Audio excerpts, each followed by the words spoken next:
নমস্কার বন্ধুরা, গ্রামের রান্না পিয়ালিতে সবাইকে স্বাগত জানাচ্ছি। আশা করি তোমরা সবাই ভালো আছো। আর প্রচণ্ড গরম পড়েছে, এই গরমে একটু হালকা পাতলা খাওয়া উচিত। তাই আমি চলে এসেছি আমাদের বাড়ির পেছনে একটা পেঁপে গাছ থেকে এই পেঁপে নিয়ে নেব। এখান থেকে গাছটা কিন্তু খুবই ছোট, আর পেঁপেটা খুব সহজেই পেরে নিয়েছিলাম। এই পেঁপেটা দেখো একদম কচি আর ভেতরে দানা ভর্তি।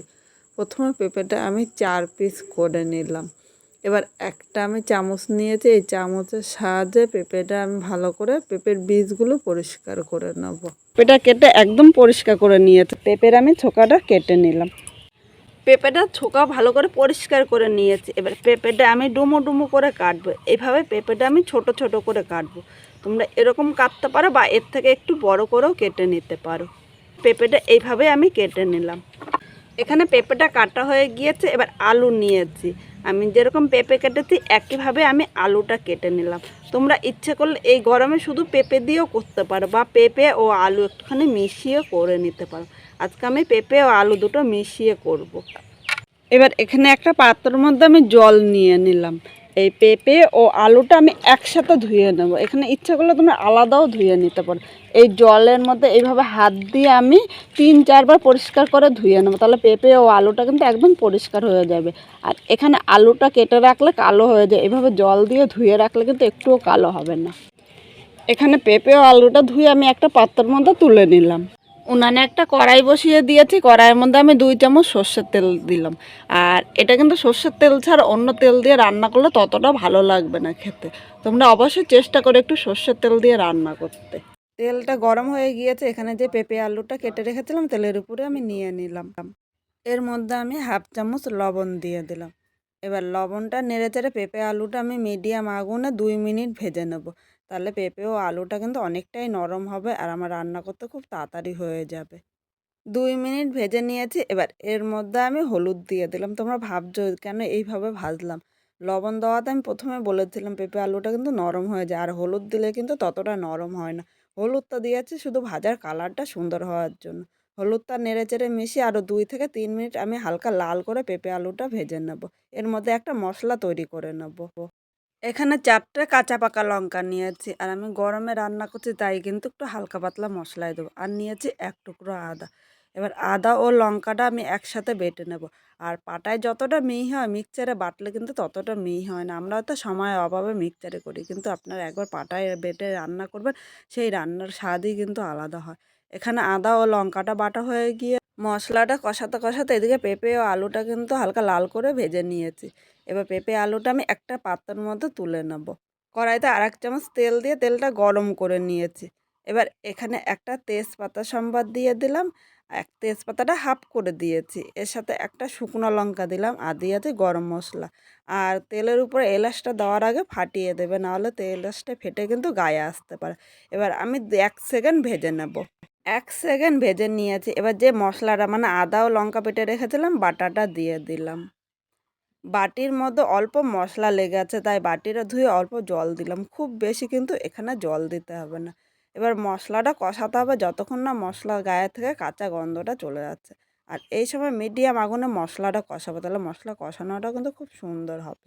মশলাটা কষাতে কষাতে এই জায়গায় মাঝারি সাইজের একটা টমেটো দিয়ে দিলাম। এই টমেটোটা কিন্তু মশলা কষাতে কষাতে মশলার সাথে খুব সুন্দরভাবে মিশে যাবে। এবার 3 থেকে 4 মিনিট আমি এই মশলাটা টমেটোর সাথে কষিয়ে নেব। বন্ধুরা, এখানে মশলাটা কষানো হয়ে গিয়েছে। দেখো মশলা একটা ভাজা গন্ধ বেরিয়েছে, টমেটো কিন্তু খুব সুন্দরভাবে মিশে গিয়েছে, আর মশলাটার মধ্যে একটা দানা দানা হয়ে গিয়েছে। এবার এর মধ্যে আমি অল্প জল দিয়ে দিলাম, নাহলে মশলাটা নিচে দিয়ে ধরে যেতে পারে। ধরে গেলে কিন্তু খেতে একদম ভালো লাগবে না।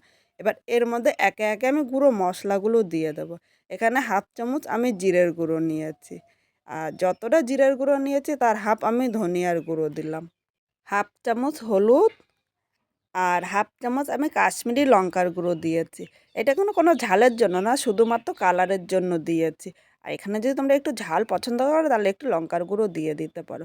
আর যারা কালারটা সেরকম পছন্দ করে না তারা এই কাশ্মীরি লঙ্কার গুঁড়োটা কিন্তু স্কিপ করতে পারো। 1/2 চামচ মানে স্বাদ অনুযায়ী লবণ দিলাম, আর সবার শেষে দিলাম আমি 1/2 চামচেরও কম একটু চিনি। এই চিনি দিয়ে মশলা কষালে কালারটা কিন্তু দুর্দান্ত আসে, আর এই ঝোলটা খেতে কিন্তু দুর্দান্ত লাগবে। এবার মিডিয়াম আগুনে মশলাটা আমি 3 থেকে 4 মিনিট কষিয়ে নেব। মশলা কষানো যত সুন্দর হবে খেতে কিন্তু ততটাই ভালো লাগবে। মশলাটা কষানো হয়ে গিয়েছে, এবার সামান্য একটু জল দিয়ে দিলাম। জল দিয়ে আমি আর ১ মিনিট কষিয়ে নেব। এইভাবে জল দিয়ে দিয়ে মশলা কষালে মশলা কষানোটা কিন্তু দুর্দান্ত হয়। একবার তোমরা এইভাবে করে দেখতে পারো। বন্ধুরা, মশলাটা কষানো হয়ে গিয়েছে, দেখো মশলার গায়ে থেকে তেল ছেড়ে দিয়েছে আর ভাজা একটা গন্ধও বেরিয়েছে। এবার এর মধ্যে যে আমি পেঁপে আলুটা ভেজে রেখেছিলাম, পেঁপে আলুটা নিয়ে নিলাম। মশলার সাথে নেড়ে চেড়ে মিশিয়ে আরও ২ মিনিট আমি কষিয়ে নেব। পেঁপে আলুটা কিন্তু এখন অনেকটাই সেদ্ধ হয়ে গিয়েছে। আর এইভাবে কষালে পেঁপে আলুটা কিন্তু দুর্দান্ত লাগবে। ২ মিনিট পেঁপে আলুটা কষিয়ে নিয়েছি। এবার এর মধ্যে আমি গরম জল দিয়ে দেবো। অবশ্যই তোমরা চেষ্টা করো একটু গরম জল দিতে। গরম জল দিলে পেঁপে আলুটা তাড়াতাড়ি সেদ্ধ হয়ে যাবে আর ঝোলটা তাড়াতাড়ি ফুটে উঠবে। আর ঠান্ডা জল দিলে এখানে পেঁপে ও আলুটা কিন্তু শক্ত থাকবে, তখন খেতে ভালো লাগবে না। এবার পেঁপে আলুটা ঝোলের সাথে নেড়েচেড়ে মিশিয়ে নিয়েছি। মিডিয়াম আগুনে আর ৩ থেকে ৪ মিনিট ফুটিয়ে নেব।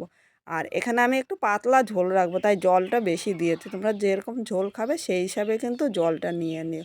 এই গরমে এইভাবে হালকা পাতলা, আর পেঁপে কিন্তু আমাদের শরীরের পক্ষে খুব উপকারী।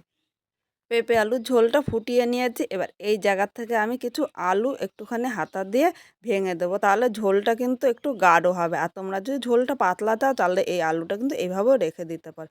৩-৪টা আলু এইভাবে আমি ভেঙে দিয়েছি, ঝোলের সাথে ভালো করে মিশিয়ে নিয়েছি। এবার নামানোর আগে এই জায়গায় আমি একটু গরম মশলা ছড়িয়ে দিলাম।